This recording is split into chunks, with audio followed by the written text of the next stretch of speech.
Bismillahirrahmanirrahim. Assalamualaikum warahmatullahi wabarakatuh. Alhamdulillahirabbil alamin. Wassalatu wassalamu ala asrofil anbiya'i wal mursalin nabiyina Muhammadin wa ala alihi wa sahbihi ajmain. Wa qala Allah ta'ala fil Qur'anil Aziz, a'udzu billahi minasyaitonir rajim. Bismillahirrahmanirrahim. Ya ayyuhalladzina amanu anfiqu min thayyibati ma kasabtum wa mimma akhrajna lakum minal al-ayah. Shadaqallahul adzim. Kaum muslimin dan muslimat dimanapun Anda berada, puji dan syukur kehadirat Allah Subhanahu wa taala atas segala nikmat karunia yang diberikan oleh Allah, sehingga pada kesempatan ini kita masih diberikan kekuatan oleh Allah untuk berpuasa Ramadan di tahun 1442 Hijriah. Kaum muslimin dan muslimat yang dimuliakan oleh Allah, kita ketahui bersama di dalam Islam ada dua perintah yang sering bersamaan.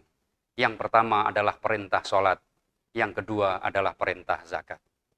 Di dalam perintah ini, kaum muslimin yang dimuliakan oleh Allah, orang yang sudah wajib sholat, jika tidak melaksanakan sholat tidak bisa masuk surga. Begitu pula sebaliknya, perintah yang kedua adalah perintah zakat. Orang yang sudah wajib zakat tidak membayar zakat, maka dia juga tidak mungkin masuk surga. Dalam terminologi persepsi Islam, bahwa zakat itu ada dua jenis. Yang pertama adalah zakat fitri atau zakat fitrah. Yang kedua adalah zakat mal atau zakat harta. Kaum muslimin yang dimuliakan oleh Allah, zakat harta ini dibagi 6. Yang pertama disebut dengan zakat emas dan perak. Yang kedua adalah zakat ma'dan. Yang ketiga adalah zakat pertanian, zakat perdagangan, zakat peternakan, dan yang terakhir adalah zakat penghasilan. Dalam bahasa yang lain disebut dengan zakat profesi. Allah Subhanahu wa taala mengingatkan kepada kita di dalam surat Al-Baqarah ayat 267, A'udzubillahi minasyaitonirrajim. Ya ayyuhalladzina amanu, hai orang-orang yang beriman, anfiqu min thayyibati ma kasabtum, berzakatlah kamu dari hasil usaha kamu yang baik-baik. Wa mimma akhrajna lakum minal ard, dan berzakatlah kamu dari apa yang kami keluarkan dari perut bumi ini. Kaum muslimin dan muslimat yang dimuliakan oleh Allah, telah ketahui bersama bahwa sungguhnya di dalam Islam ada yang disebut dengan zakat penghasilan, atau dalam bahasa sekarang disebut dengan zakat profesi. Ada dilema dalam hal pembayaran zakat profesi ini. Ada yang pro, ada yang kontra. Yang kontra, kaum muslimin yang dimuliakan oleh Allah, mereka beralasan bahwa sungguhnya zakat profesi ini pada zaman Rasulullah belum ditemukan, pada zaman sahabat belum ditemukan. Dan dimulainya zakat profesi ini adalah pada zaman Bani Umayyah, pada pemerintahan Khalifah Umar bin Abdul Aziz. Kaum muslimin yang dimuliakan oleh Allah Subhanahu wa taala. Sedangkan yang pro adalah mereka memahami surat Al-Baqarah 267 yang sifatnya umum bagi orang-orang yang beriman, yang punya penghasilan yang banyak, bagi orang yang beriman yang punya penghasilan di atas nisab, maka bagi dia wajib mengeluarkan zakat mal atau zakat profesi.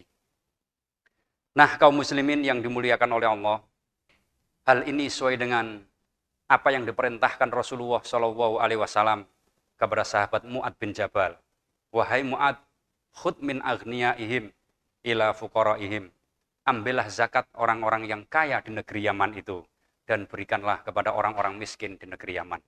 Tentunya kaum muslimin yang dimuliakan oleh Allah, terkait dengan zakat profesi ini ada pro dan kontra. Kenapa kontra? Karena zaman Rasulullah belum pernah terjadi zakat profesi. Profesi pada zaman Rasulullah intinya pada saat itu belum ada penghasilannya. Zaman Rasulullah misalnya Rasul sebagai khalifah, sebagai presiden zaman sekarang, tidak ada gajinya. Abu Bakar, Umar sebagai menteri pada saat itu, dan juga pernah sebagai khalifah, belum ada gajinya pada saat itu. Nah, profesi seperti itu, kaum muslimin yang dimuliakan oleh Allah, tidak menguntungkan pada zaman Rasulullah dan pada zaman sahabat. Ada seorang dokter pada zaman saat itu yang disebut dengan tabib. Tabib kalau sudah mengobati, sudah sembuh yang diobati, atau orang yang sakit tadi sudah sembuh diobati, maka mereka hanya mengucapkan jazakallah, jazakallah. Tidak ada fee di situ.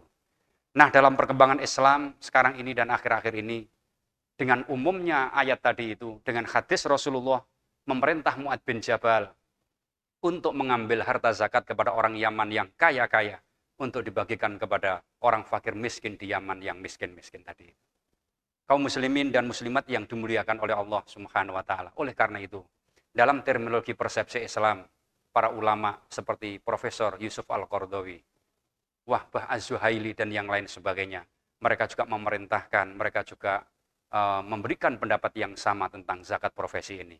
Artinya apa? Orang yang sudah punya penghasilan yang lebih dalam arti kategori sesuai dengan ketentuan syarak, yaitu 85 gram emas, maka orang itu sudah wajib membayar atau menunaikan zakat profesi. Saya kira cara menghitungnya gampang, kaum muslimin yang dimuliakan oleh Allah.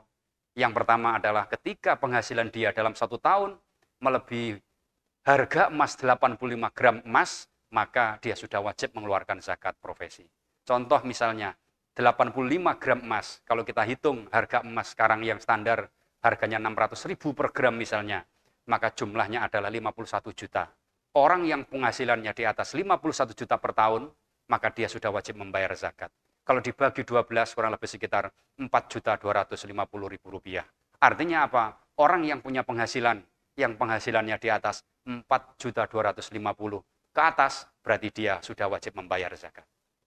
Kaum muslimin yang dimuliakan oleh Allah, salah satu contoh misalnya, ada seorang yang punya penghasilan 5 juta misalnya, maka dia harus mengeluarkan zakatnya, bisa dibayar 1 tahun dikalikan 12, atau mungkin bisa dibayar atau ditakjil pada saat dia menerima hasil tadi itu. Atau istilah zakat pertanian adalah yauma hasodi, pada saat dia menerima hasil atau gaji atau penghasilan tadi. Kaum muslimin dan muslimat yang dimuliakan oleh Allah Subhanahu wa taala. Berapa yang harus diberikan? Hanya cuman 2,5% dari harta yang ia peroleh.